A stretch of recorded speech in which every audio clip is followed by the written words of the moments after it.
Hey, everybody. Welcome to Relish This, the nonprofit marketing podcast. I'm your host, Stu Swineford, and I am the co-founder of Relish Studio. We are a digital marketing agency committed to helping Colorado nonprofits thrive. My guest today is Mr. Saam Golgoon, and he is the founder of World Music Development. And they are an initiative that is trying to bring peace through music globally. And they do that through 5 tenets: education, housing, nutrition, health, and economic development. And what they do is they raise funds through music to support all of those pillars. We had a really great conversation about some of the challenges they're facing, particularly during the pandemic when people are not able to go to live events, and how they have transitioned to more virtual events and how that's working for them. It was a really fun conversation. I hope you guys enjoy it. Here we go. All right, we're here today on the Relish This podcast with Saam Golgoon from the World Music Development Organization, I guess. Is that what you guys call it, Saam? Yep, World Music Development. That's right. Awesome. Well, they are a nonprofit working out of Colorado here, and why don't you tell us a little bit about what you guys do and how you got into this business? Yeah, absolutely. Well, World Music Development is a 501c3 nonprofit that you said based here in Alma, Colorado. And the vision of the organization is to create global peace through music. We understand that's a big bite right there. That's a big statement right there. So our approach towards this vision was not just talking about peace to bring awareness towards it. We wanted to make sure that we created programming that was measurable action that shows how we can make a difference in our community with music and music events and everything. So we have what we call the 5 pillars of peace that is our core value, basically. And those 5 pillars we consider education, housing, nutrition, healthcare, and economic development. Because we believe any community that can provide those 5 basic necessities that any human being needs, we are able to create more peaceful communities and environments for people that have those things in their life. So our programming focuses on raising funds for organizations that are doing this kind of work through music. So we're not in the business of going, for example, building schools or building hospitals or food banks or anything like that. We support organizations that are already doing that fantastic work, that are established, and funding is always an issue. So that's what we do. We come in and through music events, we raise funds for those causes. We have 3 major programs that has to do with music. One of them is called our Tribe Artists. That has to do with artists that we work with to help them with their business and promotion and basically growth as an artist. You can think of it somewhat as a artist incubation program, that we do. And then we have another program called Play for a Cause. And our tribe artists go to these Play for a Cause events. And what that is, let's say you're a nonprofit that's working in those 5 areas that I mentioned, and you're doing a fundraising event. A lot of fundraising events, when we were able to hold events, let's be clear about that, usually have an entertainment aspect, and a lot of times the entertainment aspect is live music or DJ music or stand-up comedy, things like that. Well, our job then is whoever we want to help out and partner with, we come in and we provide that artist free of charge with one of our tribe artists. And we try to also, even if you need production and everything, try to provide that as well free of charge or at a much reduced cost, because those things cost money, to hire a band, to hire a sound engineer. If the venue you're in doesn't have a professional sound system, you need the production equipment. So we can remove those expenses from your fundraising efforts, basically. And then the other thing that we do for those events that we get involved with, we also help promote it, to, again, get more people to show up to their event so they can, again, increase their donations and maximize their fundraising. So that's kind of the gist of what we do. There's another program that we call it WMD Presents. And what WMD Presents is those are our own fundraising events to raise funds for world music development. However, when we do those types of events, even whatever community that we're doing it in, we find a nonprofit organization that works in those 5 pillars area, and we give them 10% of the gross ticket sales from our own event to that cause as well, because we want to make sure that whatever we're doing, it's giving back to one of those causes. Well, that all sounds really amazing. I'm very excited to learn more here and see kind of how you guys do this. So how do you guys fund your efforts? Because obviously it requires time and or money to do all of those things. What's your mechanism for driving awareness and engagement? That's a very good question, Stu.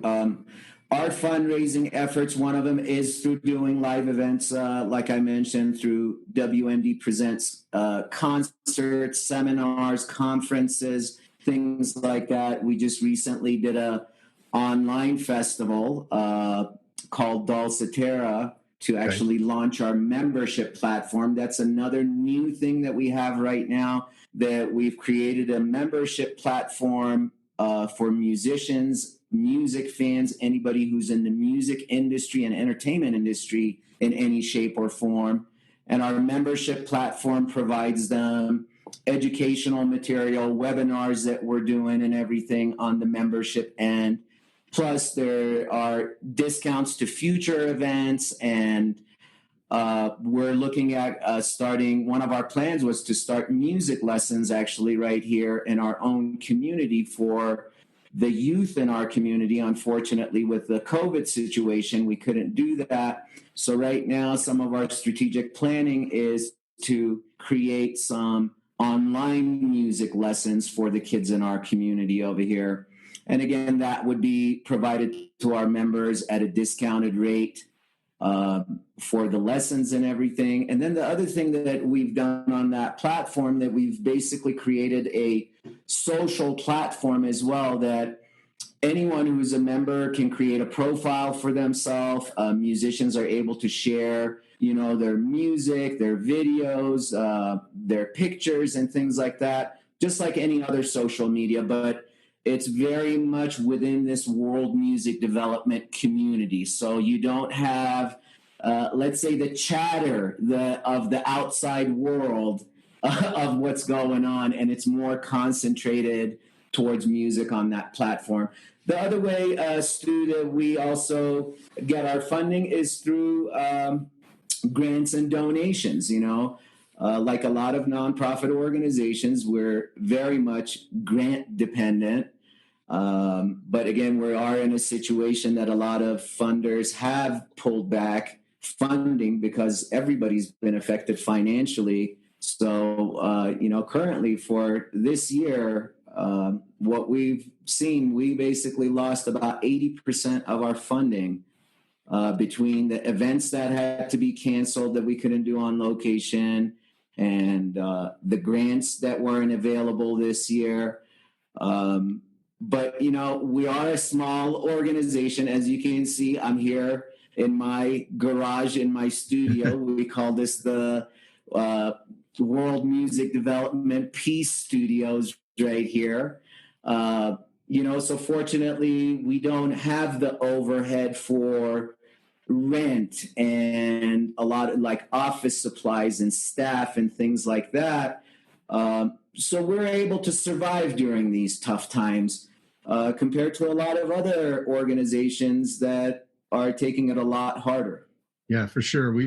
I'm on the board of a couple of different nonprofits, and one of which had a kind of one of their biggest fundraisers every year was a harvest dinner, and unfortunately, we weren't able to have that, in person this year. But we really did just kind of think outside the box and see how we could handle this in a similar fashion, but have it be remote. And I think that their gross out of that was actually on par with most years, if not more, based upon the fact that their costs were so much lower. So it was kind of an interesting deal.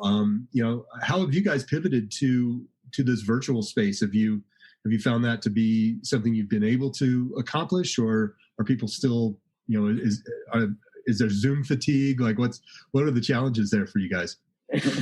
The very good question again. Yes, there's definitely Zoom fatigue for a lot of people. That's very well said right there.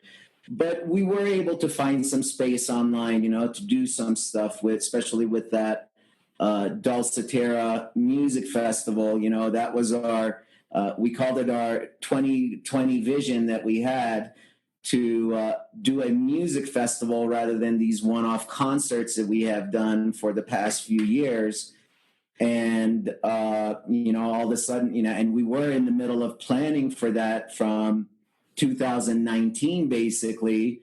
And then March comes around and all the shutdowns happen. And I've been involved in putting on festivals and events for, close to 20 years now. And knowing what it takes to do that, it just wasn't a wise decision to even chance, because we did it in September, and there were talks, well, by September, things will open up. Well, we were paying attention to what the major key music industry players were doing, the major side of the industry as far as the producers. When you look at AEG and Live Nation canceling all their shows right away, very early on into the whole COVID shutdown, one of the things that happened, for example, with Live Nation sold 5% interest of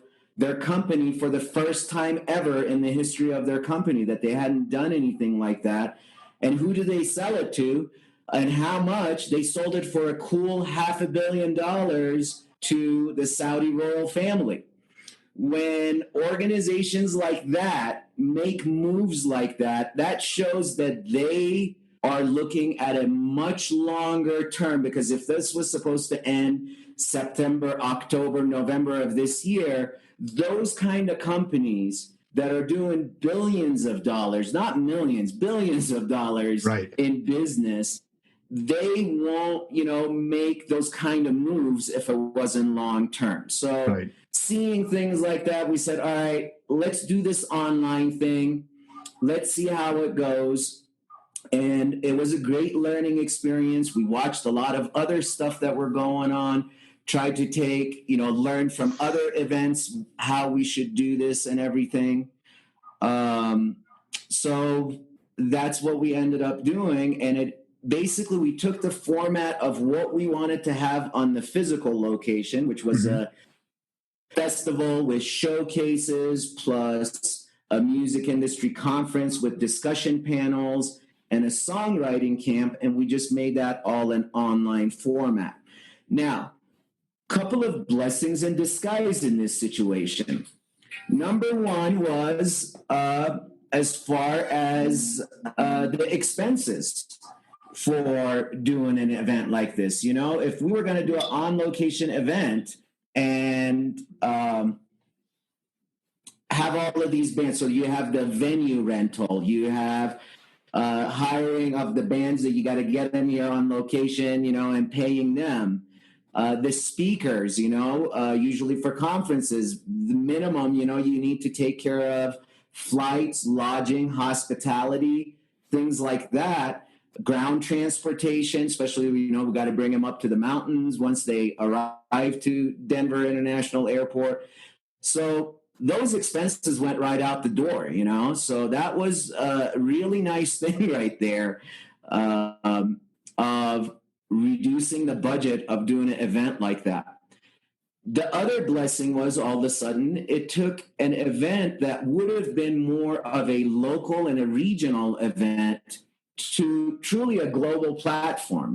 That's what it did for it because we made sure we did that all the way from the speakers that we had, the organization. We supported 6 or 7 different organizations, locally, regionally, nationally, and global organizations. And that's what we made sure, that the representation of the event throughout the entire thing, from the artists, speakers, nonprofits, you name it, had that representation of local, regional, national, and international. The other nice thing about an event like this is, let's say you missed the festival. People are like, oh gosh, I missed your festival and I didn't see any of the artists. Well, the answer is, don't worry. It's still on the website. Yeah. And if you missed the festival, you can go back and watch the festival. That's what you can do. Now, on the conference end, because we use the conference as the launch to our membership platform, we did offer the conference free of charge the day that this was happening. But after we aired everything and it was free registrations to participate, then we put all the recorded videos on the membership platform that you need to be registered as a member. And then you have access to those videos anytime you want to access those. And then, what we noticed on our numbers and everything, because you do it online, you can see the hits you're getting on the videos. You can see the traffic you have to your website and everything. We ended up having, on the day of the event, which was September 21st, and that was the International Day of Peace. We were celebrating that day. We had over 22,000 hits on our website that day, Oh, that's great. So as far as it wasn't really a fundraising thing for us necessarily. It had a fundraising aspect. It was more to keep ourselves alive, to show, hey, we're still here, we're still working, and we can still provide very valuable information to artists and people in the industry, and also entertain people. As you see, we have come to this online world. But I have to say, for me, the online world hasn't been a strange thing. It wasn't COVID that got us to realize, what Zoom is or something like that. We've been using Zoom 4 or 5 years easily, I would say, just because the organization does have some work that we've been doing internationally. And me living here in Alma, Colorado, the best way to connect is through the internet, Yeah, absolutely. So, it was definitely a good experience. And now looking at it, here's the thing, because now we're looking at September of 2021. Well, what are we going to do? Are we going to do this on location? Are we going to keep this as an online event? The talks that are going on in the industry so far, it looks like some things are going to come back in some limited capacity, basically summer and fall of 2021. But even if we do something on location, I've already had a bunch of people saying, hey, the conferences and things like that, would you still continue those online? So if we're not able to come to Colorado, we can still participate and listen in to the conference. So I think that's what we're going to see in the future too, even with the live music performances. And we were seeing this before the COVID period as well, that streaming is becoming more and more important. Having that online presence for your shows, a lot of big concerts and festivals, we're starting to do that already. But I think that's going to become a lot more important or focused on in the future that we'll see. Yeah, it's kind of interesting. You think about a venue, and even the big venues, the number of people that you can put in there is a tiny fraction of what you can reach from on a global scale. And might be time to invest in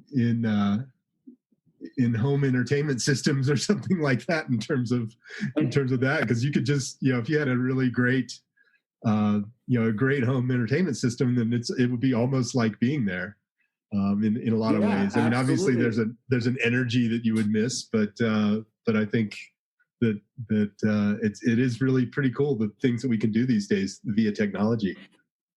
Absolutely. And again, I'm going to go back to mentioning that, again, a lot of this stuff hasn't been new or because of COVID. COVID got our attention of how important perhaps some of these approaches and platforms are. I was talking to some of the speakers in my conference prior and after the conference, that a lot of the topics we talked about and technology and everything, it seemed like we were repeating things even from back 15 years ago when I was producing South Park Music Tour, and we had our conferences then, back in 2007, 8, so 12, 13 years ago. We were saying some of the same things again, because back then, what was it? You had the MySpace era around 2000, and then 2007 is when Facebook came in. And I remember we were telling this to artists, take advantage of these online platforms. You're really going to expand your audience a lot more than what you're able to do in your own local area.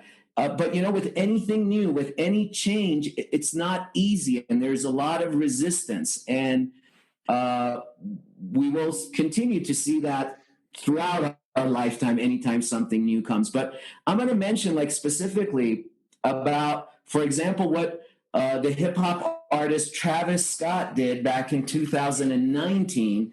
In summer of 2019, Travis Scott did a concert online through the gaming platform Fortnite, which is becoming more and more popular for artists to use that as a concert platform. And when they did that concert, they had 12 million viewers live. I asked anybody in this industry, show me a venue that you can put 12 million people in. Yeah, that's not, there aren't any, I don't think.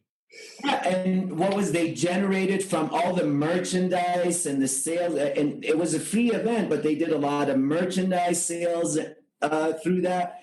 They made $27 million through that online concert. And I said, even if they didn't sell any merchandise and they just charged everybody $2 to watch that, that would have been $24 million right there. Right. Yeah. So, and this was actually a conversation. It was my good friend Sean Agnew, who was one of our panelists at our conference, that when the question is what do you see with the future of entertainment and music in general? And he had a very cool answer. He goes, you know what? The screen is getting smaller, We see the kids now, the screen is on their watch, it's on their wrist and everything. And the other thing I would add to that, the screen is also getting closer to our eyes. That's what it's doing, Right now, it may sound strange to some of us regarding virtual reality goggles. Our cell phones 15 years ago, the capability they have right now was a strange thing, and nobody thought, oh, yeah, we're carrying this around everywhere we go, like that, if you mentioned that 15, 20 years ago. And look at what cell phones have become. Yep. And my thing is pay attention to what the virtual reality goggles are going to do and how those are going to become probably more and more common in the entertainment industry. I would think that VR would be a really great application for augmented reality and putting you into that concert experience. And so within VR, you could surround the viewer with other players and other AI audience members, for lack of a better term, but you could put that viewer into that space and really make it feel like you're there.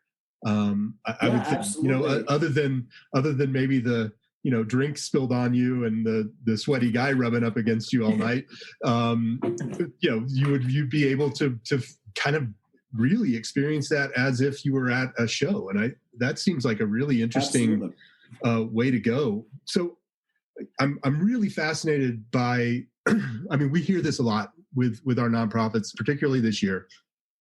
And a lot of them in the past really did rely on these in-person events and have had to make these pivots like you guys have been making. And it sounds like you were kind of on the cutting edge of this for years. But what advice would you give to other nonprofits out there who have in the past relied, fairly exclusively on these in-person events? What things did you see that really worked, or what pitfalls would you recommend they avoid when trying to move to an online experience?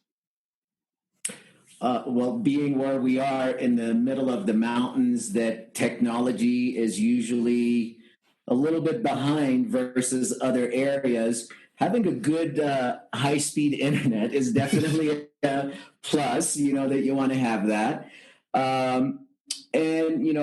One of the things I realize, depending on what you're doing, if you're live streaming, if you're uploading videos and scheduling it through YouTube and things like that, make sure you got enough equipment, you got enough of your cameras and laptops and everything that you don't run into any issues for uploading those. The other advice, especially for, I can only speak of a nonprofit, that we are and everything, and we are small with a very low budget. So we were able to show that, hey, you don't have to have a huge budget to do this. So that's the other thing I want the people that are listening to take away from this as well. And keep it simple. Keep it simple and straightforward. And I know, our event had 3 aspects. And Sam, what are you talking about? Keep it simple. You had showcases, conference, songwriting camp. But it was actually pretty straightforward and simple. It's like, hey, it's like going, because people were going, well, I can't do all of these all at the same time. And I reminded them, well, think about if you went to a live festival and it had a conference and a songwriting camp and live showcases. Can you be at 3 places at the same time? And the answer, no, so you have to pick and choose, Right. So if you're thinking about doing events like that, that's multifaceted, that's got different areas of participation, don't worry about it. Because if you did that in a live situation, again, your participants would have to pick and choose what are they participating in. So those are a couple of advices or what we learned and things that we can pass along to anybody thinking about doing something like that. Yeah, well, it's interesting too. I think if you think of the festival experience, so I'm thinking of a Coachella or Lollapalooza back in the day. There are multiple things going on at once, and you could be having a beer at the beer garden, or watching some techno band in a tent somewhere, or checking out some new act kind of behind the scenes, or watching main stage. And so, creating an environment in which people do get to pick and choose might not be that bad of a deal either. And so, it's kind of interesting how with technology we can create those opportunities. Really, it's pretty fun. Absolutely. So what are you guys most challenged with these days in terms of, it sounds to me like your donations are down. Obviously grant programs have come down quite a bit. You mentioned that you felt like you were about 80% off in that area. Where, what are you doing to kind of, kickstart that or plan for that to be a new normal? What's the, what's on tap for you guys for kind of riding this out? Well, some people may say we're crazy, but the plan is to actually grow the organization instead of staying the size that we've been for the last 8 years. It's, hey, let's grow this with starting out with the board of directors, because this organization has been me and my family, basically, Right. and we have no staff. It has been our own funding that have gone into it and everything. But, I've been in the nonprofit world for many years, probably, close to 30 years. And with any nonprofit that you want to truly let it grow, yes, it starts with our passion and our story and our why. But then at some point, whoever the founder was, the visionary was, they have to let go and put it in other people's hands to allow it to grow. So one of the things that we're doing right now is to actually expand our board of directors. Actually, we announced one new board member. The plan is that the new board will go into effect and really start their work January of 2021. Okay. And this is the area, and again, I'm going to speak to for small nonprofits that they're in this position and they're looking at expanding. And this comes from my years of experience in just the nonprofit world in general. A strong board of directors is a key thing with any nonprofit. And I'm sure, Stu, you being involved with nonprofits, you're aware of that. We just recently, actually today, we announced Mr. Lucas Cantor, who is a conductor, composer, and musician who is joining us. Lucas Cantor is known for the work that he's done with, I believe it was through the Olympic Games that he actually won a couple of Emmys for in 2018 and 2008 and 2012 for the song that he wrote for the Olympics, basically, And so we're really excited to have somebody at that caliber joining the organization. We're going to do another announcement tomorrow, but I will mention it over here in our podcast. I am very fortunate that my good friend Sean Agnew, Sean used to be member of and then became management for artists and bands such as Public Enemy and Tupac. He was the business manager for Tupac. The man has talked on all the major media networks, given speeches at major business and music events. And, he's given talks at South by Southwest and everything. So he just recently joined, and we will be announcing him on social media tomorrow. And there are a few other people that I'm talking to really put a solid board together. And, having people like that will naturally open up more doors because it gets attention, It's all about getting people's attention, either with your story, with your board, whatever it is. You got to be able to get your audience's attention. I liked what actually Sean Agnew told me when I was talking to him on the phone the other day. He goes, Sam, you're in a position, it's like going to the middle school dance.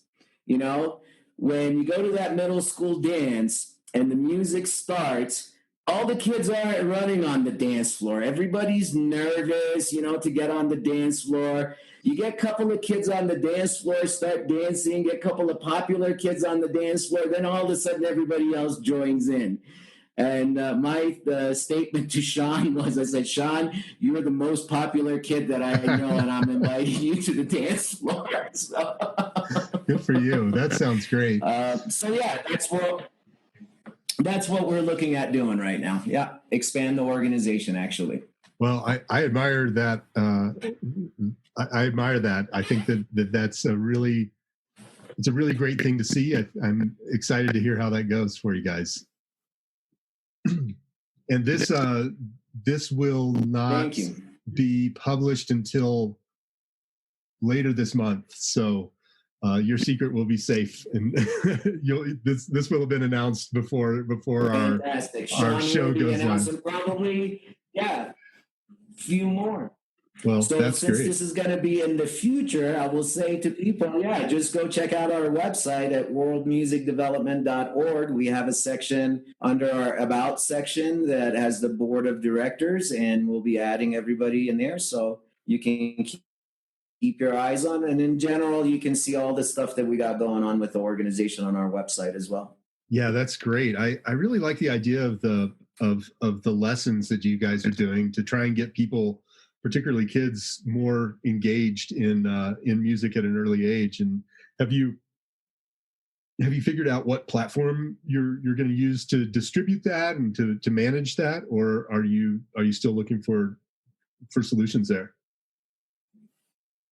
We're looking at different stuff. One of them that's out there, and they've created their platform in a way that you can do lessons off of too.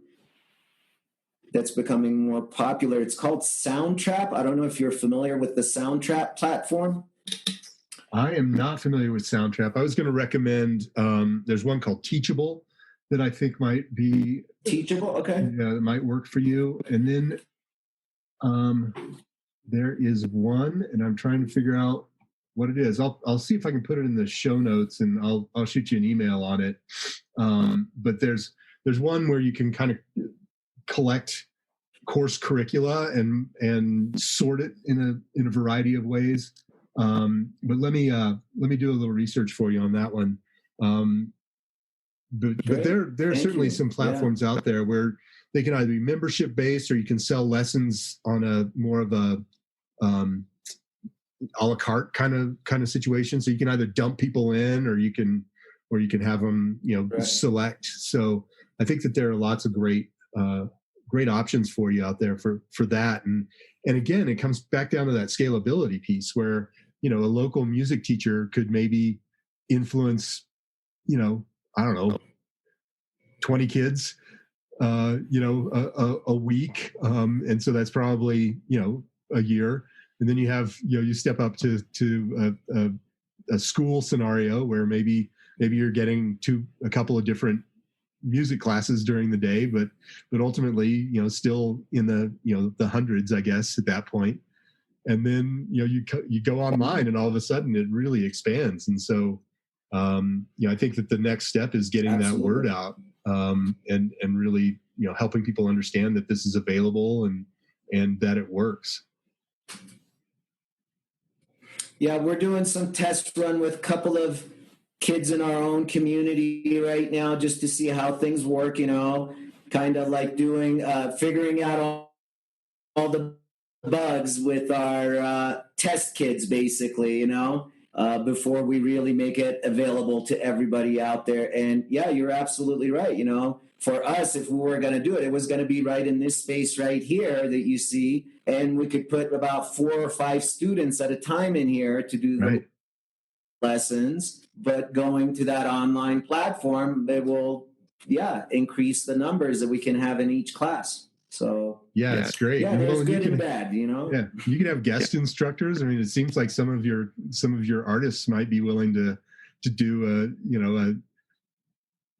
a seminar on drumming or whatever it is, right? Yeah, absolutely. Yeah. I'm going to stop my video real quick. I'm not going to use the video, so I'm going to go ahead and stop it to see if it might be my internet that's slowing us down a little, because I'm up in the woods too. So you're north of Fairplay, right, or west?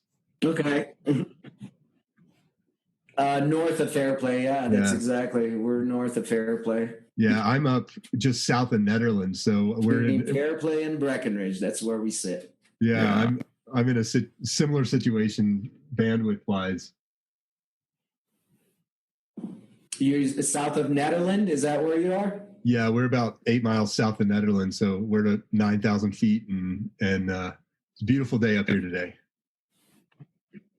Man, now this is more personal stuff. We, in the music scene in Alma, between Alma and Ned, for many years. We considered each other like sister cities. We had a lot of bands. We used to have a venue here in Alma called Alma's Only Bar. Okay. The AOB, which I booked music over there for 10 years, but unfortunately closed down back in like 2015, and now it's, the bar's been closed for many years, and the people who bought it had a hotel site attached to it. They're just remodeling the hotel and actually opening a hostel here. But when we had the AOB, we had a lot of bands from Netherlands, I've had Great American Taxi over here, Vince Herman. Right. When he played in Alma,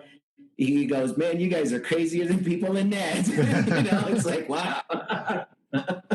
Well, it's nice to be on with a fellow mountain man. A couple of my buddies are in a band up here called Leftover Sermon. They're a punk band, and Leftover Sermon, okay.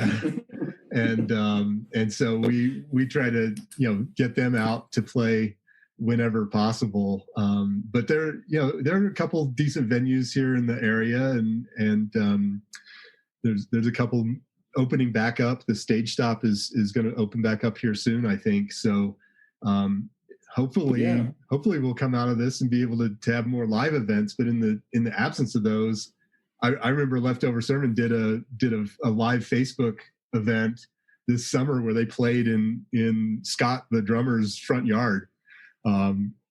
Which was just hilarious. I mean, it was like right in the middle of the, you're not allowed to see anybody. And so there were a couple people that would like run around a little bit, very distanced from one another, but it was basically this punk band playing in the middle of this big open, field.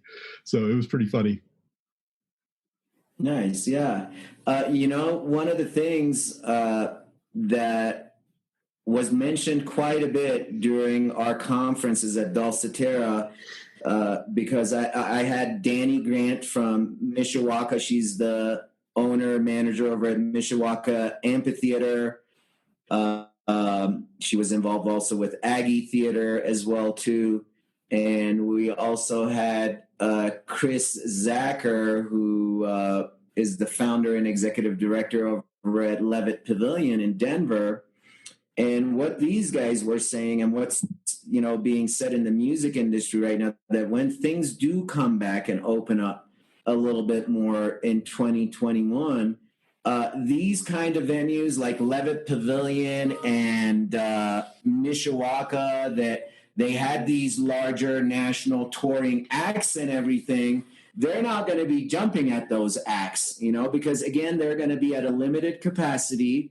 So they're going to be doing, a lot of live local acts, Mm-hmm. And we're seeing that. So this is a great opportunity for, I don't want to say small, because I have a band that's a 10-piece band that's by no means a small band, but not as popular of a band, Mm-hmm. That's an opportunity for us to really connect with these larger venues that we would never be able to really play in prior to COVID. So I see that as a benefit to the little guys, and you're seeing that happening at Red Rocks right now. Right. Last week, what was it? There was, Float Like a Buffalo, those guys that have been around the Denver scene for a while. We're doing a Red Rocks show, for the capacity of 175 people, because, it's not going to cost the presenter and the producer that 10, 20, 50, 100, 150, right. $250,000 range that they may normally work with for those venues, and go with acts that are a lot more affordable. So, I've always been an advocate for independent artists, for the little guys. You hear some of the most fantastic music come out of places that you would never imagine. And I always love the reaction of people when I introduce them to something new of, Saam, where the hell did you find these guys? Yeah. And so this is the time for those bands that people ask, where the hell did you find them, to get on these bigger stages. Now, the one thing I hope that will happen also too, that once things get back to more of a normal, after, you know, they start with these local bands, that these venues, these type of promoters, then don't forget about those bands that stepped in to basically help out. Yeah, Right. you know, to keep those venues going. So I hope that happens. And then, you know, some of the stuff, like Danny Grant from Mishawaka said, you know, her hope was that with this stuff, that the playing field is getting a little bit more even between the major producer and the independent producer and presenter, you know? And then I read an article, again, it was fairly early on during the COVID, probably about 3 months ago or so, that I read this. And gosh, I need to write this to remember who it was, but it was one of the big dogs with Live Nation. Mm-hmm. That he turned around and, you know, in the interview, he had said, he goes, the live music industry is basically going through its Napster period, what the recording side of the industry went through. When Napster came around, what did that do? That made the distribution of your music a lot easier. Right. That created the platforms that we're all listening to now, like iTunes and Spotify and Pandora, that any artist is able to create their music, go get their licensing through CD Baby or one of these, you know, licensing and distribution platforms, and get their music out there, you know? So that leveled the playing field a lot in the recording side of the industry, you know?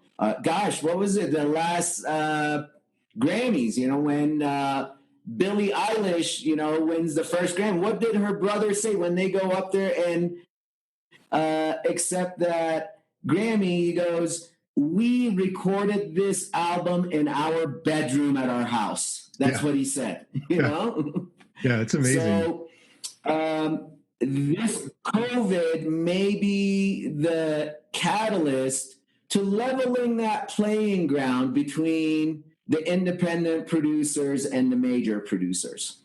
Well, it's certainly interesting times, and I think that yeah, I think there's lots of opportunity. Have you considered doing a pay what you can kind of model on any of the assets that you've produced? It's like what you said with the big concert that happened online or on Fortnite last year. If they charged $2 per person, that would have been $24 million. I'm thinking for you guys trying to raise some money, just allowing people to pay what they like. That is a model that I know even some restaurants have started doing, where they're just like, we're not going to put any prices on this. Whatever you feel like it was worth, pay that. And some people pay, hundreds of dollars, and some people pay tens of dollars, and it's okay. It all kind of works out in the end. Yeah, evens out. Yeah. Well, not necessarily so much that model, but we had our fundraising, our donation button, and we promoted that. Hey, if you want to give to the organization, go donate over here. But again, how do I put it? I didn't want it to be too much of a begging session. Let's Understood. Put it that way. Yeah. Well, it's one thing that we say a lot is that value is relative. And so if you put a price on something, a lot of times you'll have people who, you'll certainly have people who are like, well, that's too much. But there are lots of people out there that are like, I paid $20 for that. I would have paid 200. And so it's an interesting concept to consider, is just allowing people to kind of to do their thing, and sort of select what kind of value they got out of things. And it's definitely an interesting interesting concept, particularly when you have this material in theory that could be syndicated in a lot of ways in terms of your distribution and chopping it up. So you have this big event that has, individual songs and individual speakers, individual artists, and you could kind of chop those things up and create opportunities for distribution in a variety of different ways to to kind of leverage all of that talent and all of those assets that were created during those events. Yeah, absolutely. And we're looking at things like that for down the line. Again, this was to really get ourselves out there and show what world music development is capable of doing, at least for artists right now, and the type of discussions that we're able to put together. And then, growing it from there. And, like I said, with growing our board of directors, there's going to be other, webinars and seminars and things like that we'll continue to do. And we're not going to continue giving everything away for free. Right. No. Right. This was basically, hey, let's give you a taste of what we can do.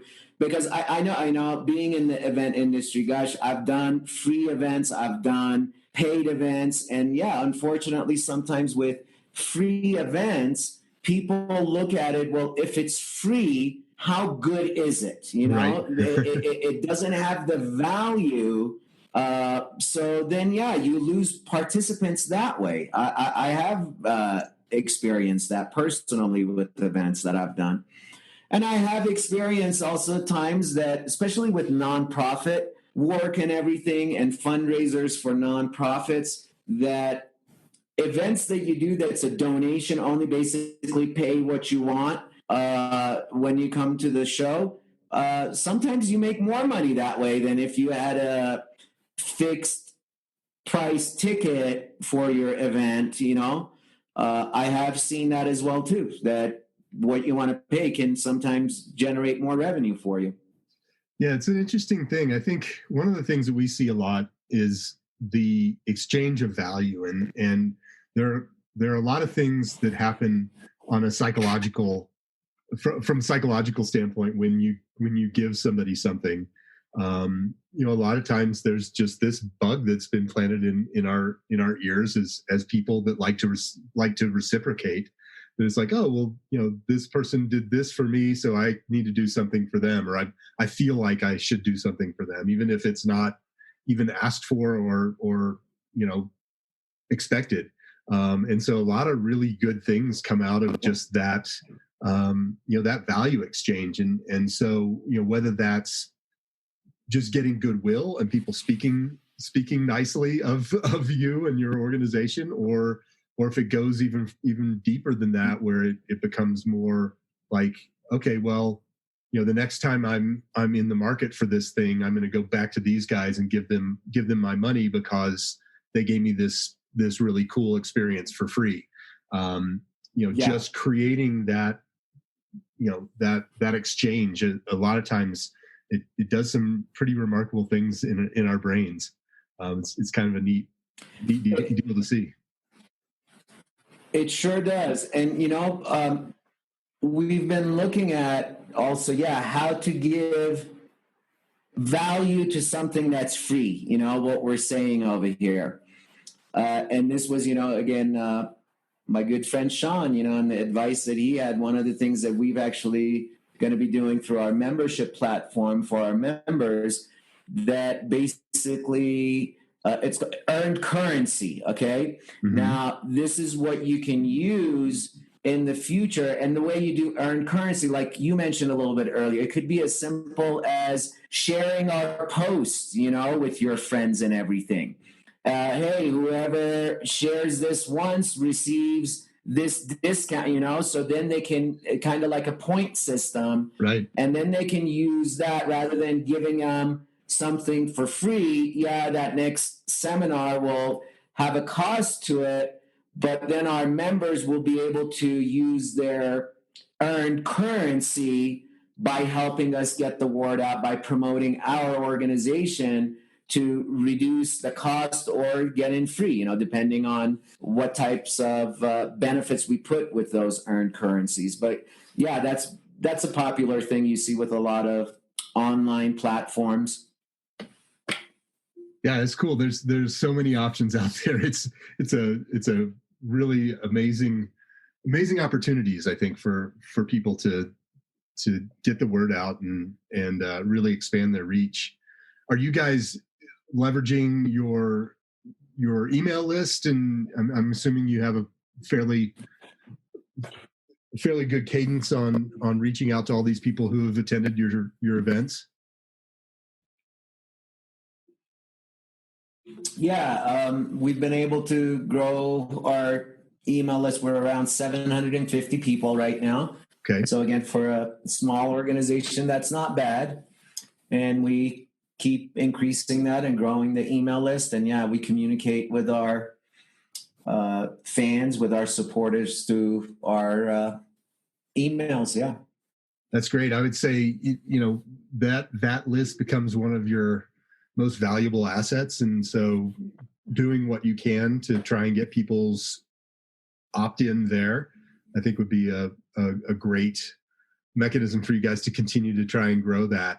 And that becomes kind of that initial value exchange where if you provide somebody of something of value, they exchange their email address for that particular either piece of information or expertise or experience or whatever that thing may be.